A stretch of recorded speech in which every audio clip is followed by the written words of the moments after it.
ಹುಡುಗರು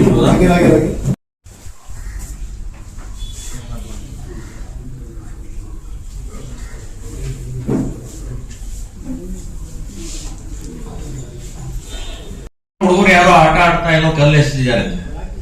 ಸ್ವಾಮಿ, ಕಲ್ಲು ಎಸೆಯೋದು ಆಟ ಆಡೋದಲ್ಲ ಇದು. ಇದನ್ನ ನೀವು ಬಹಳ ಹಗರವಾಗಿ ತಗೊಂಡಿದ್ದೀರಿ. ನಾವು ಇಡೀ ರಾಜ್ಯಾದ್ಯಂತ ಅಯ್ಯಪ್ಪ ಸ್ವಾಮಿಗಳು ಮತ್ತು ಓಂ ಶಕ್ತಿಯ ಭಕ್ತ ಮಂಡಳಿಗಳು ಬಹಳ ಗಂಭೀರವಾಗಿ ತಗೊಂಡಿದ್ದೀವಿ ನಾವು.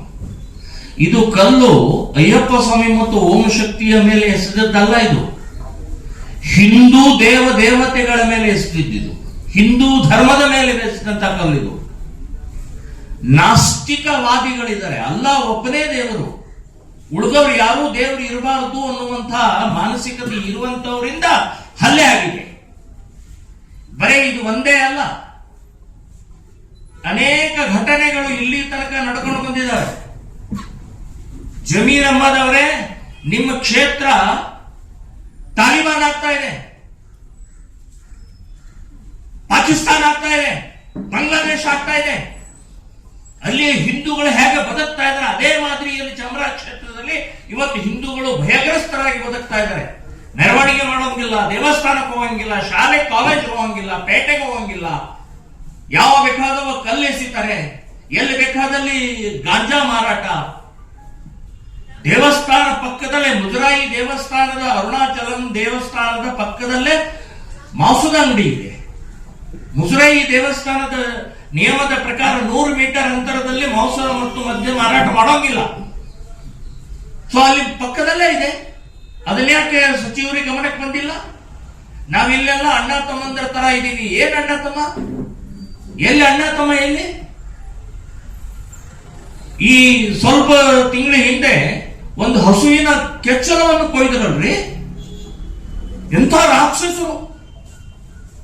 ಸೊ ಕೆಚ್ಚಲವನ್ನು ಕೊಯ್ಯುವಂಥದ್ದು ಇದು ಈ ಘಟನೆ ಬಹಳ ಗಂಭೀರವಾಗಿ ತಗೊಂಡಿದ್ದೀವಿ ನಾವು. ಈ ರೀತಿಯ ಘಟನೆಗಳು ನರಸಿಂಹ ದೇವಸ್ಥಾನದ ಮೆರವಣಿಗೆ ಮೇಲೆ ಗಲೀಜು ನೀರಿನ ಬಾಟಲ್ ಎಸೀತಾರೆ. ಇವತ್ತು ಬಾಬು ಜಗಜೀವನರಾಮ್ ಅವರ ಮೂರ್ತಿಯ ಪ್ರತಿಷ್ಠಾಪನೆಗೆ ಅನುಮತಿ ತಗೊಂಡಿದ್ದಾರೆ, ಎಲ್ಲ ಪರ್ಮಿಷನ್ ಸಿಕ್ಕಿದೆ. ಆದರೆ ಅಲ್ಲಿಯ ಮುಸ್ಲಿಂ ಗುಂಡಾಗಳಿಂದ ಒಂದು ಜಯನಗರದ ಸರ್ಕಲ್ ನಲ್ಲಿ ಆ ಮೂರ್ತಿ ಪ್ರತಿಷ್ಠಾಪನೆಗೆ ಅವಕಾಶ ಕೊಡ್ತಾ ಇಲ್ಲ. ಅಂದ್ರೆ ಹಿಂದುಳಿದ ಸಮಾಜದ ವಿರೋಧಿಗಳು ಕೂಡ ಇದ್ದಾರಲ್ಲಿ. ಅವರಿಗೆ ಹಿಂದುಳಿದ ಏನಿಲ್ಲ. ಒಟ್ಟು ನಾನ್ ಮುಸ್ಲಿಮ್ಸ್ ಅನ್ನುವಂತಹ ಪ್ರಕ್ರಿಯೆ ಹಿನ್ನೆಲೆಯಲ್ಲಿ ಇಡೀ ಕ್ಷೇತ್ರ ತಾಲಿಬಾನ್ ಆಗಿದೆ, ತಾಲಿಬಾನ್ ಆಗ್ತಾ ಇದೆ. ಚಂದ್ರು ಅಂತ ಹೇಳಿ ಒಬ್ಬ ಯುವಕನನ್ನ ರಾತ್ರಿ ಅವನು ಮನೆಗೆ ಹೋಗ್ಬೇಕಾದ್ರೆ ತಡೆದು, ಬೈಕ್ ನಲ್ಲಿ ತಡೆದು, ನೀವು ಉರ್ದುವಲ್ಲಿ ಮಾತಾಡಿ ಅಂತ ಹೇಳ್ತಾರೆ. ಇಲ್ಲಿ ಕನ್ನಡ ನಡೆಯಂಗಿಲ್ಲ, ಇಲ್ಲಿ ಉರ್ದು ಮಾತ್ರ ಮಾತಾಡಬೇಕು. ಅವ್ನಿಗೆ ಉರ್ದು ಬರೋಲ್ಲ ಅಂದ್ಕೊಳ್ಳಿ ಅವ್ನು ಚಾಕು ಹಾಕಿ ಕೊಂದು ಹಾಕ್ತಾರೆ. ಇದು ತಾಲಿಬಾನ್ ಅಲ್ಲದೆ ಇನ್ನೇನಿದು? ಎರಡನೇ ಟಿಪ್ಪು ಆಗಿದ್ದಾರೆ ನೀವು. ಸೊ ಈ ರೀತಿಯ ಈ ಕುಕೃತ್ಯಗಳಲ್ಲಿ ಮತ್ತು ಒಂದು ಪಶು ಸಂಗೋಪನೆಯದು ಆಸ್ಪತ್ರೆ ಇತ್ತು. 100 ವರ್ಷದ ಹಿಂದೆ ಒಬ್ರು ಕೊಟ್ಟಂತಹ ಜಾಗ, ಅದನ್ನು ಒಬ್ಬರಿಗೆ ಟ್ರಾನ್ಸ್ಫರ್ ಮಾಡಬೇಕು ಏಕಾಏಕಿ. ಚಾಲ್ತಿಯಲ್ಲಿರುವಂತಹ ಪಶು ಚಿಕಿತ್ಸಾ ಆಸ್ಪತ್ರೆ ಚಾಲ್ತಿಯಲ್ಲಿದೆ. 100 ಹಸುಗಳು ಎಲ್ಲ ಬರ್ತಾ ಇದ್ದಾವೆ ಚಿಕಿತ್ಸೆಗೋಸ್ಕರ. ಅದನ್ನ ಒಬ್ಬರಿಗೆ ಟ್ರಾನ್ಸ್ಫರ್ ಮಾಡ್ತಾರೆ. ಯಾಕೆ? ಏನ್ ದಾದಾಗಿರಿ ನನ್ನದು?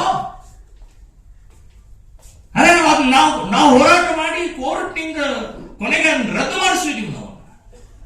ಹೀಗೆ ಅನೇಕ ಪ್ರಸಂಗಗಳು ಆ ಕ್ಷೇತ್ರದಲ್ಲಿ ನಡೀತಾ ಇದ್ದಾವೆ. ಅಷ್ಟೇ ಅಲ್ಲ, ಇಡೀ ರಾಜ್ಯದಲ್ಲಿ ಇವತ್ತು ಮುಸ್ಲಿಂ ಲೀಡರ್, ತಾಲಿಬಾನ್ ಲೀಡರ್ ಆಗಿ ಬೆಳೀತಾ ಇದ್ದಾರೆ.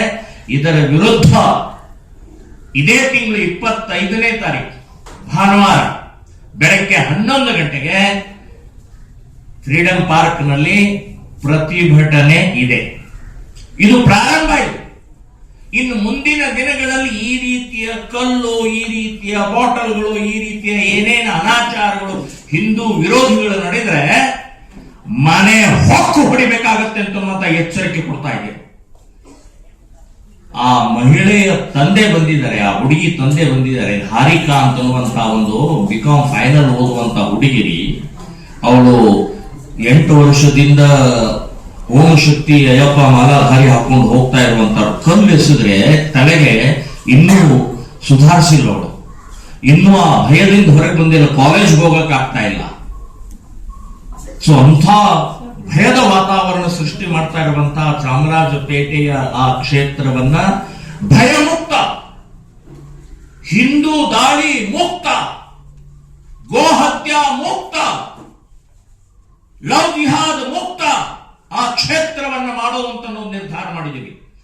ಗಾಂಜಾ ಅಂತೂ ರಾತ್ರಿ ನೀವು 11-12 ಗಂಟೆಗೆ ಹೋದ್ರೆ ಎಲ್ಲಾ ಸರ್ಕಲ್ಗಳಲ್ಲಿ ಹುಡುಗರು ಕೂತಿರ್ತಾರೆ, ಹೆಣ್ಮಕ್ಳಾಗ್ಲಿ ಯಾರು ಓಡಾಡೋ ಸ್ಥಿತಿಯಲ್ಲಿ ಇರುವುದಿಲ್ಲ. ಮಾಂಸದ ಅಂಗಡಿ, ಬೀಫ್ ಗೋಮಾಂಸದ ಅಂಗಡಿಗಳು ಇವತ್ತು 100 ಇದ್ದಾವೆ. ಒಂದು ಶಾಲೆ, ಒಂದು ದೇವಸ್ಥಾನ ಮಧ್ಯದಲ್ಲೇ ಗೋಮಾಂಸದ ಅಂಗಡಿ ಇತ್ತು, ಅದನ್ನು ಹೋರಾಟ ಮಾಡಿ ನಿಲ್ಲಿಸಿದ್ವಿ ನಾವು. ಸೊ ಈ ರೀತಿ ಚಾಮರಾಜಪೇಟೆಯ ಕ್ಷೇತ್ರ ತಾಲಿಬಾನಿ ಆಗ್ತಾ ಇರುವಂತಹದ್ದನ್ನ, ಅದ ತೊಂಬನೆ ಭಾವಚಿತ್ರಗಳ ತೊಂಬನೆ ಕೊಡಿ ಇಲ್ಲ ಎಲ್ಲರೂ.